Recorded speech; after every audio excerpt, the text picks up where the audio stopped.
پاشید ببینم کسی هم شب نمیخوابه. چی شده خانداداش؟ شب جمعه است. خوابتون ببره لک دوباره یه بچه دیگه میاره میره. اون وقت حالا ما چند وقتی که باید بریم تو حیاط خوابی. هیچ حق نداره امشب بخوابه. بخوابید بچه‌ها. خوابیدید؟ نخوابیدید؟ بخوابید. نخوابیدید؟ چرا نمیخوابید؟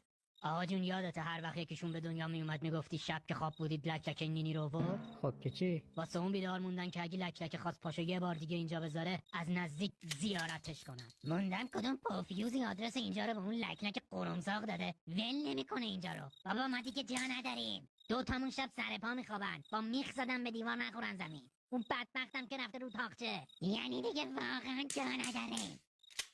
حالا چرا اونجوری به من میگی؟ به شما میگم لک بشنوه. آخ خانم جان اینا کودتا کردن.